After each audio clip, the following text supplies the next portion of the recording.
Assalamualaikum warahmatullahi wabarakatuh. Salam sejahtera bagi kita semua.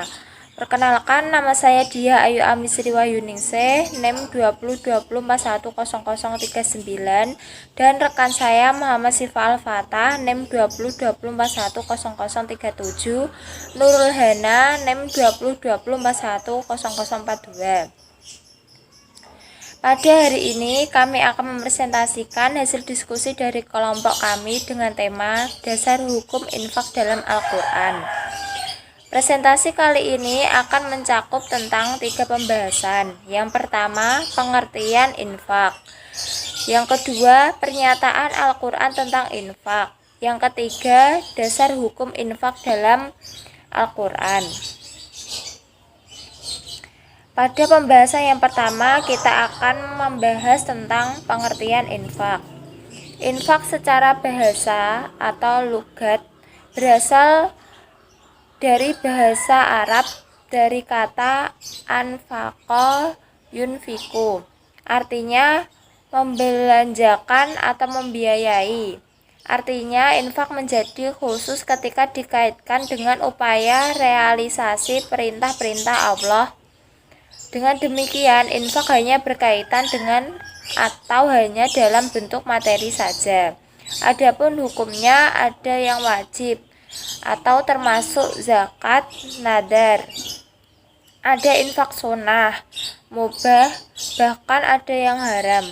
Dalam hal ini, infak hanya berkaitan dengan materi. Menurut Kamus Bahasa Indonesia, infak adalah mengeluarkan harta yang mencakup zakat dan non-zakat. Sedangkan menurut terminologi syariat, infak berarti mengeluarkan sebagian dari harta atau pendapatan atau penghasilan untuk suatu kepentingan yang diperintahkan ajaran Islam. Oleh karena itu, infak berbeda dengan zakat. Infak tidak mengenal nisab atau jumlah harta yang ditentukan secara hukum. Infak tidak harus diberikan kepada mustahik tertentu, melainkan kepada siapapun, misalnya orang tua, kerabat, anak yatim, orang miskin, atau orang-orang yang sedang dalam perjalanan. Dengan demikian, pengertian infak adalah pengeluaran sukarela menentukan jenis harta, berapa jumlah yang sebaiknya diserahkan. Setiap kali ia memperoleh rizki, sebaiknya yang ia kehendakinya. Dari definisi di atas, dapat disimpulkan bahwa infak bisa diberikan kepada siapa saja, artinya mengeluarkan harta untuk kepentingan sesuatu. Kata infak digunakan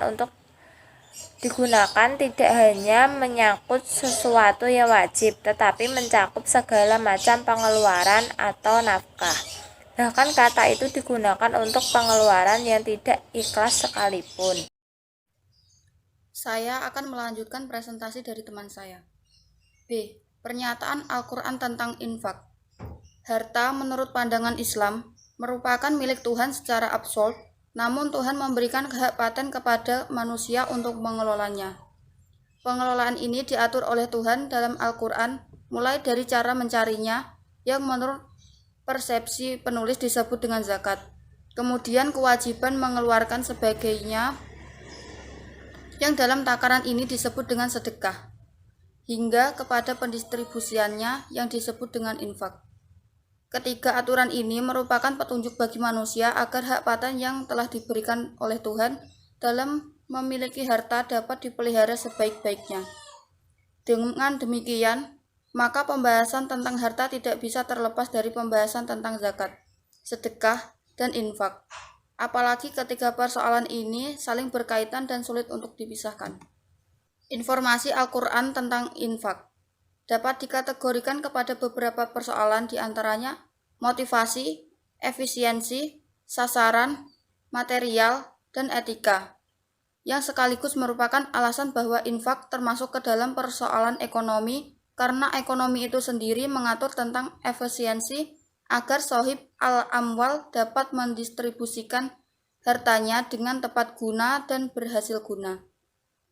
Mengantisipasi akan hal ini, maka Al-Quran dan hadis menawarkan konsep infak dengan berbagai karakteristiknya.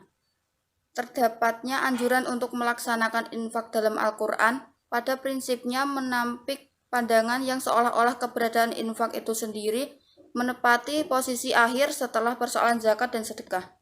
Padahal secara prinsipil, anjuran untuk melakukan ketiga hal tadi menepati kapasitas dan posisi yang sama dalam hal kewajiban. Anjuran untuk melaksanakan infak di jalan Allah berdasarkan informasi Al-Quran tidak lain merupakan efisiensi yang terperoleh ke dalam 4 bentuk yang bervariasi. Pertama, bentuk perintah dan peringatan seperti Quran Surat Al-Baqarah ayat 278 dan 279. Kedua, dalam bentuk inkar dan anjuran seperti Al-Quran Surat Al-Hadid ayat 10. Ketiga, bentuk ganjaran mulia seperti Quran Surat Al-Baqarah ayat 245 dan 261. Keempat, dalam bentuk ancaman keras seperti Quran Surat Al-Taubah ayat 34 dan 35. Materi selanjutnya akan dibahas oleh teman saya. Ya, perkenalkan, nama saya Muhammad Syifa Al-Fatah, NIM 2020 410037, akan melanjutkan presentasi dari teman saya. Yang selanjutnya adalah C. Dasar-dasar hukum infak dalam Al-Quran. 1. Dalam Quran Surat Az-Zariyat 51.19 yang berbunyi wa fiya amwalihim haq lisaili wal mahrum, yang artinya dan pada harta benda mereka ada hak untuk orang miskin yang meminta dan orang miskin yang tidak meminta. Dalam Quran Surat Al-Baqarah 2.245 berbunyi man dzalladzi yuqridu Allahu qardan hasanan fayudha'ifahu lahu ad'afan katsira wallahu ya'bidu wa yadsud wa ilaihi turja'un. Artinya, barang siapa meminjami Allah dengan pinjaman yang baik, maka Allah melipat gandakan ganti kepadanya dengan banyak. Allah menahan dan melapangkan rezeki kepadanya lah kamu dikembalikan. Dan ada yang ketiga, Quran Surat Al-Imran ayat 134 yang berbunyi alladzina yunfikuna fis-sarra'i wad-dharra'i wal kadiminal ghaidha wal afina innas wallahu yuhibbul muhsinin, yaitu orang-orang yang berinfak baik pada lapang maupun sempit dan orang-orang yang menahan amarahnya dan memanfaatkan kesalahan orang lain. Allah mencintai orang yang berbuat kebaikan. Dalam pelaksanaannya, infak merupakan wujud ketaatan seorang muslim pada aturan yang ditetapkan Allah Subhanahu wa taala. Selanjutnya, hukum infak memiliki perbedaan berdasarkan prioritas pihak penerimanya. Terkait hal satu ini, kamu akan menemukan ada 2 jenis infak hukum, yaitu infak wajib. Yang termasuk dalam golongan infak wajib adalah pemberian nafkah kepada keluarga terdekat, anak, istri, serta kedua orang tua. Yang kedua adalah ada infak sunnah. Infak sunnah yang memiliki hukum sunnah merupakan jenis pemberian sebagian harta yang ditujukan kepada selain orang keluarga terdekat. Hanya saja pemberian infak sunnah tetap harus mengedepankan hubungan kedekatan. Seorang muslim memang secara bebas boleh berinfak kepada kaum du'afa, miskin, atau anak yatim. Namun sebelum melakukan infak kepada orang-orang tersebut, ada baiknya lebih mendahulukan keluarga dekat, keluarga jauh, tetangga, ataupun teman sejawat yang tengah dalam kondisi membutuhkan bantuan secara ekonomi. Ya, terima kasih. Cukup itu yang bisa kami sampaikan.